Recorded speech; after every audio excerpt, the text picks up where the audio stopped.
What's up, people? Welcome to the War Zone once again. We're here with the UFC Vegas 29 fight night. We're going to do some thoughts and predictions on the fight. We're going to start from the prelims and work our way up to the main card. I'm going to do a quick run through on these matchups. So, first, women's flyweight. We got Casey O'Neill and Laura Procopio. Real quick, I'm going with Casey. I see better grappling. She's more active. She's a taller fighter. She has the reach. Um, Definitely rangy. And I see her more skilled on the ground than Laura. Laura doesn't quite know what to do when she gets on the ground. She sort of just gets in a half guard and just lays there. But I see Casey O'Neill, man. She transitions beautifully on the ground. She's got great ground and pound, man. I just think that she has a huge advantage on the feet and on the ground. I think she stays undefeated, but she's only getting better. And Laura really hasn't shown me much to pick her in this fight.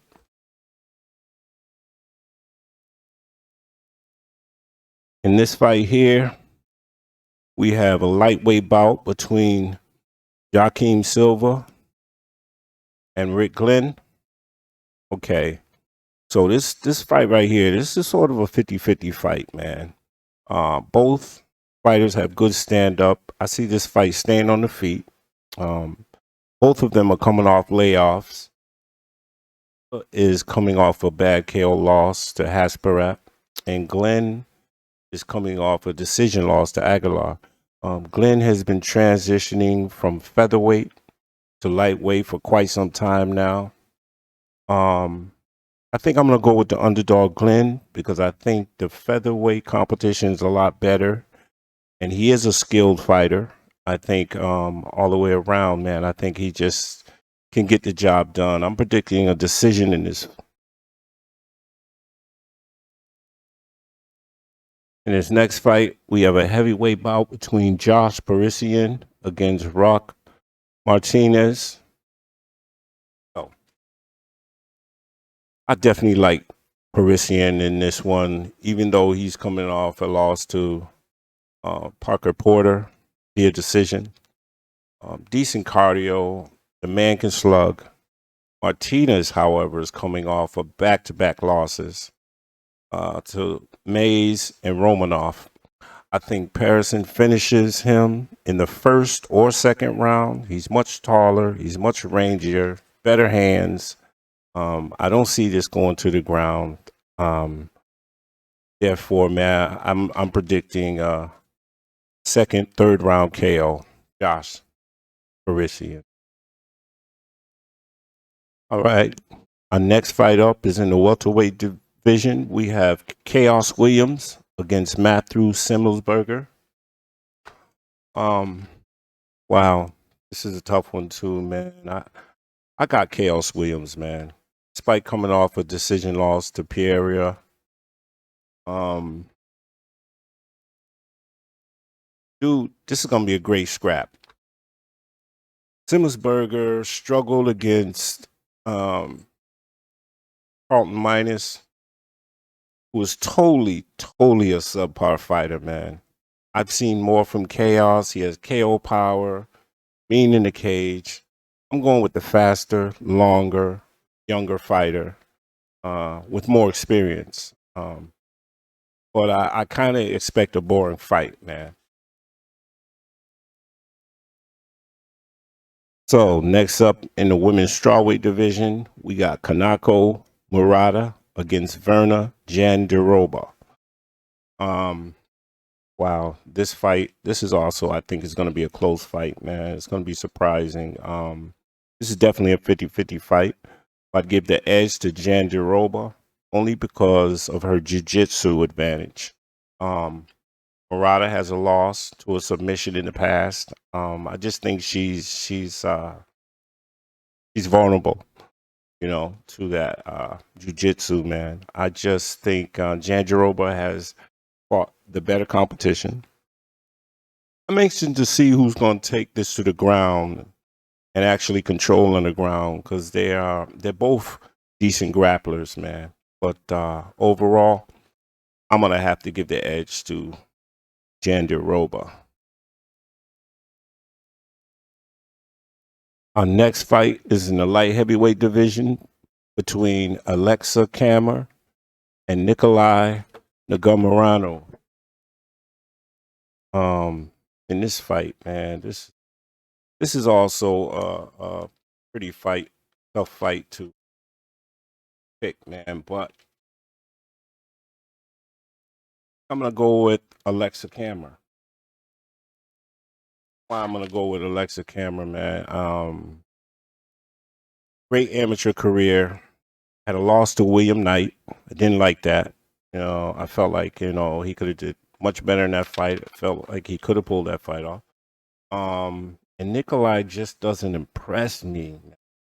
Alexa is more technical, more skilled. And Nikolai has fought absolute bums leading up to his UFC career. I'm gonna go with Cameron, man, because now you're dealing with the UFC, man. There's better competition. I just think he's fought. I think he has a better resume, man. He's fought the better fighters. So I'm going with Alexa Kammer by decision. All right, guys. So our next fight is at welterweight between Matt Brown and Diego Lima. It's a no-brainer for me in this, man. I got Lima. I think Matt is on his last leg, man, approaching the end of his UFC career. The 9-year age difference in this fight. I do believe it's going to be a stand-up fight. Lima is better on the feet. He has great takedown defense. I see Matt using too much energy trying to take down Lima and getting clipped in the later rounds, man. I predict second, third round stoppage. All right, so the next fight we have up, guys, is in the middleweight division. We got Bruno Silva against Wellington Turman. I got Bruno Silva, despite the long layoff. Really good fighter. Great wins in the UFC. Turman has a padded career, and I could see Silva KOing him in the first round, man. I don't think this fight lasts very long at all. I think Bruno Silva's coming back to make a statement. So yeah, I think Bruno gets him out of there. First round or early second round. Next fight is in the featherweight division. Julian Oroso and Sung Woo Choi. Yeah, I think this one. I'm gonna take Julian Oroso in this fight, man. I'm taking the underdog, Oroso, by decision. Coming off a full camp, and I think his style is bad for Choi. Choi is a very good technical fighter. Not a big power puncher. I think that during the course of this fight, I just think Oroso outworks him and outpoints him throughout this fight, man. So I'm gonna go with Julian Oroso by decision.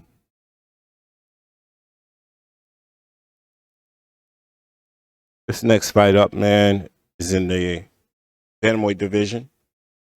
Marlon Vera against Davy Grant. Despite Grant's KO victories, man, the guy has dynamite in his hands. He does swing with a lot of power. I got to go with Vera. I think he has improved drastically, despite losing to Aldo by decision. I just think he's a smarter, more well-rounded fighter. Grant is a big puncher, but he has shown the ability to get submitted. He has a good gas tank, but I think leg kicks and a great chin will give Vera the edge.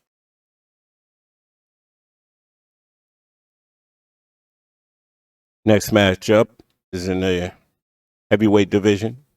Alexei Olenek against Sergey Spivak. Man, like the Lima and Brown fight, man, I just think Olenek is on his way out. Fight may be his last fight. He's taking massive damage in his last two fights. You know, I'm gonna have to go with Spivak, no question. A good grappler, much better on his feet. I see Olenek getting clipped, trying for the takedown unsuccessfully, gassing out, and then getting KO'd late second, early third round.